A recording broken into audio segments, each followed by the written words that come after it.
It's radio. Yeah. So we can make mistake and swear and whatever the fuck. It's so cool. Guys, having you for 3 days here in Quebec with the history with Quebec and the band, it's so amazing. And what happened in 1999 was really special. And we all grow up. So to reproduce that almost 20 years later, it's kind of surreal.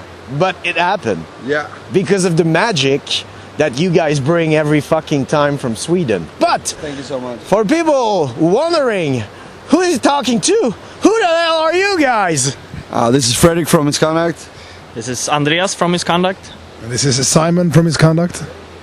Welcome back to Quebec. How you felt? It's been 2 shows, 2 days. We're on day 3. 3 shows. 3 shows, sorry.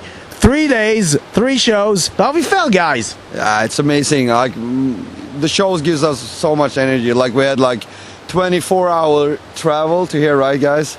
Yeah. So like we left because we need to go like 3 hours from our place in Kristinehamn to Stockholm, take the plane to Frankfurt, then go to Montreal because there was no direct flights to Quebec, and then wait there and then go to Quebec. So it's like 24 hours later we're here. We're doing the show in what's this, Saint Augustine? Yeah. But you know, it's so cool that you remember that. But it's Saint Augustin de Desmaures, which is way more challenging than just. Yeah. I won't try. Yeah. We give up already now. Tabarnak. Yeah, and it's funny because it was a real punk rock show. Yeah. First of all, their sound gear is really bad. Sorry about that, but it's true. Yeah. And yeah, it kind of was the mayhem because there was some problems with the speakers, and then you broke chords and everything was against you, but you fucking nail it like punk rock style, and and I think that what people said after that was, man, they did it like it was nothing, and it's always that, taking something negative and changing something positive. But that was a way to start. But then happened the Moulin Rouge. How was it yesterday? Oh, yesterday was like 1999 all over again. It was like being in Trois-Rivières, Le Maquisard, or the Le Anti in Quebec City, or the atmosphere was so great, and I was so happy that the guys could experience what I experienced back in 1999. It's like, because there's so many stories about those years, like when we did the Snow Jam tour with AFI, Satanic Surfers, Sick of It All, Gob, Bouncing Souls. It was like, those packages were like amazing. It was like a dream, coming from Sweden, doing the first tour here in Canada, especially Quebec province. Amazing. So these guys could feel the magic of 1999. Yeah, I had high expectations, but I was blown away. First show already, and then Friday happened. I was blown away again. And now Saturday, I'm lost for words, to be honest. I can fill in because I was blown away, but also melted away because it was like playing in a sauna. It was hot. Yeah. Imagine like. Yeah. It was like when we went to the Moulin, what's it called? Moulin Rouge. Is it Moulin Rouge? Yes. Is it like in France. Yeah, I thought it was like Moulin something else. Maybe. Yeah. Okay, you're the Quebec. Yeah. You get it. I'm not getting I'm not sure anymore. Was it not like Moulin Croix or something? Yeah. What else? Anyway, the windmill. At the windmill, it was like when we came there for the sound check. I told the guys, "Oh, it's like really cool here." Oh, it's red. It's Pont Rouge. It's fucking red. No, it's Red Bridge. Yeah, but it's like so cold. It was so. I said maybe there's going to be a cold show so we can breathe. But then when the show is on, it's like Simon says, fucking sauna, 140 degrees. Yksi kolme sauna. Yeah. But that's amazing. How's the scene in Sweden? Is there a scene like right now you saw in Quebec?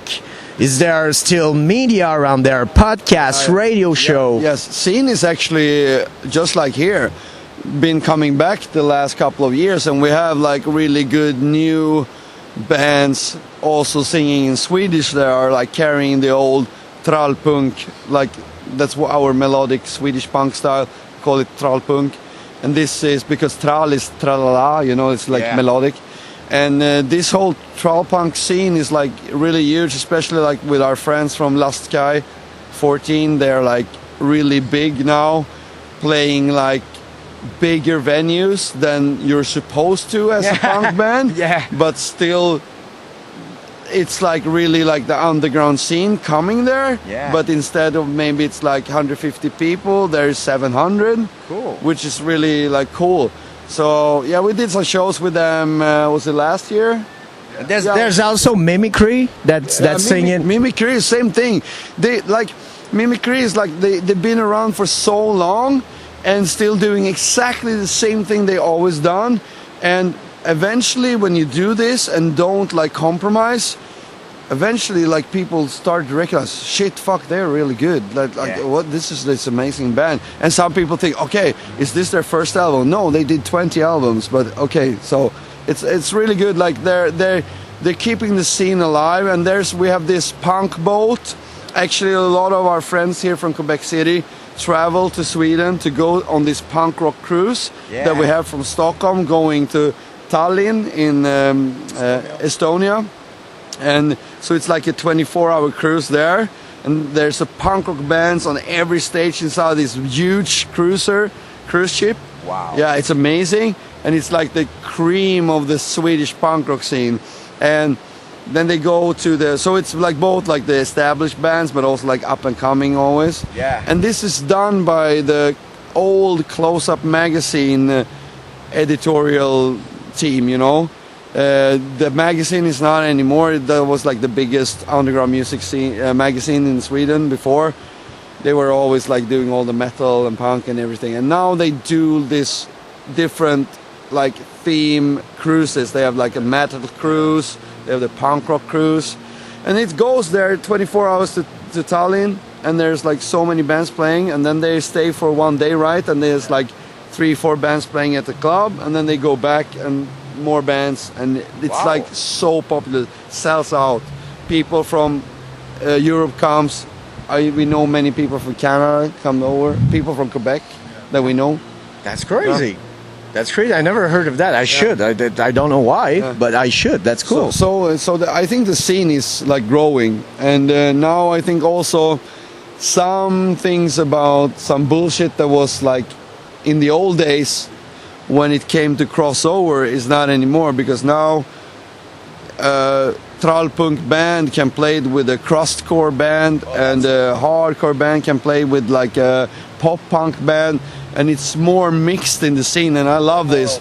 Yeah, so we are playing like the High Five Summerfest, which if we were gonna be in 1996, for example, right now, and we would not be possible to play the High Fives Summerfest, because it would be either sellout from us or weird because we are too tough or something. But now it's actually like, but then we were only like, Fight Back and all those songs. Yeah. But now we can have like a good mix. There are like huge metal bands, there's pop punk bands, there are these Swedish punk bands, there's us. It's like just a big fucking mix of good punk influenced music.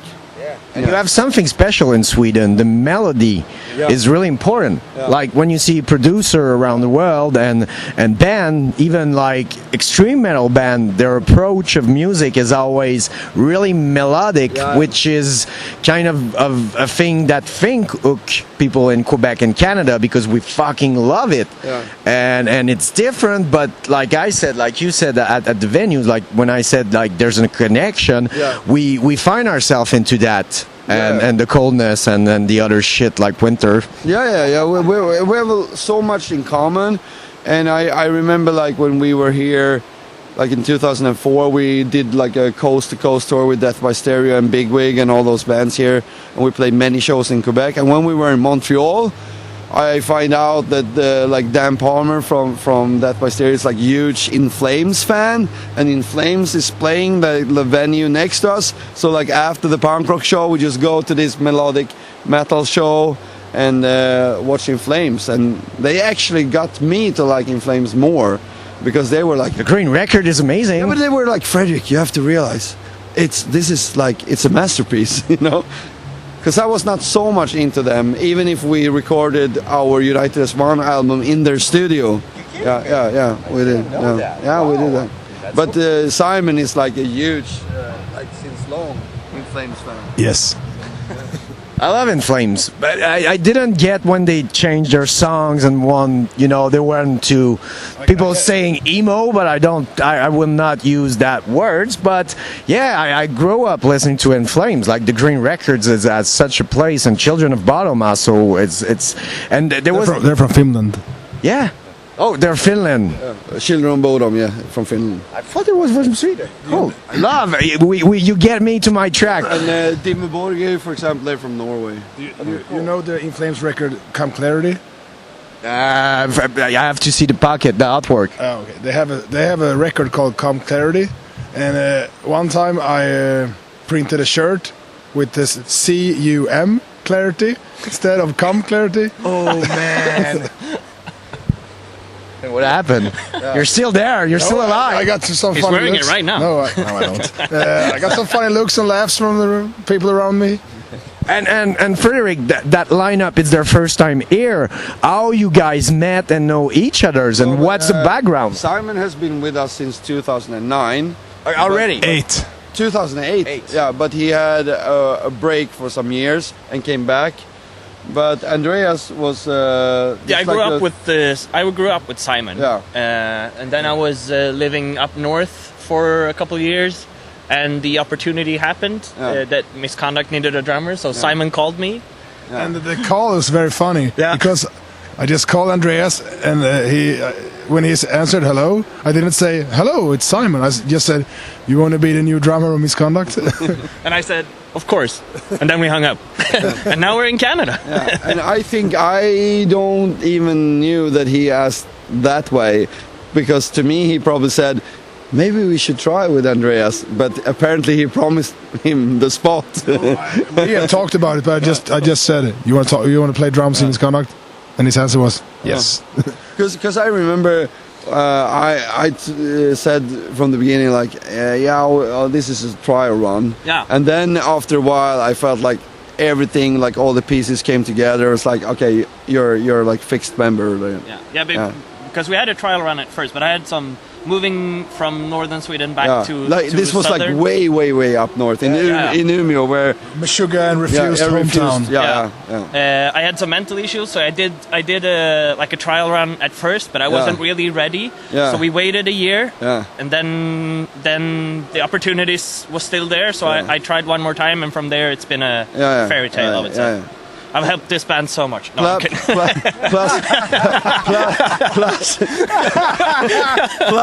Plus, he told me later on that he had some, like, that he thought that I was like really an angry person. Yeah, but we had a very good meeting, because you're very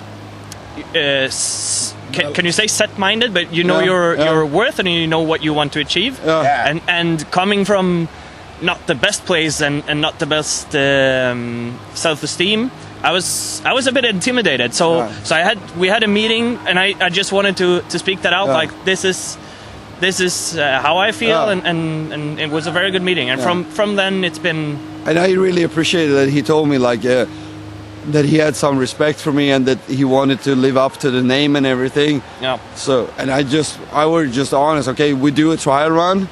And when I feel you know everything, and you do like you can carry the Misconduct legacy, then you will of course become a like full-time member. But I cannot say when. But it was like a couple of tours, and then we were like, oh man, this is so good. Yeah. That's so cool. That's so cool. Because it's not only like I knew from the start he's a good drummer. That's not the issue. But it's so much about the mentality and the chemistry between us. Yeah. Because me and Simon, we have always been like he's my kid brother, and we can get really annoyed with each other. But at the end of the day, there is always the love. And we can be like really grumpy and stressed before a show, and then we give each other a hug just before we go on stage. And there comes like all the good energy, you know. Because Same with my old friends. But you said it, the chemistry, and yeah, and that's the thing, and there's a legacy, so it's great, and it's great that it worked, and still it's interesting and different, and it bring another element, and I think that was the important thing at that point. When you change a lineup, you want to bring something that have a new energy, but still, you know, is Misconduct, and it is. But the thing is, like, I mean, people like that are out there listening to Misconduct, they don't know all the details, of course, but like, for example, with why we, for example, sometimes change the drummer, for example, has nothing to do with how they play or stuff like that. It's more like the mentality of, like, when you get too much of a rock star, or you're not treating people in a good way, you cannot carry the name Misconduct anymore, because we are supposed to be a positive force and an inspiring force, and we have a responsibility to the young kids, not being assholes, you know what I mean?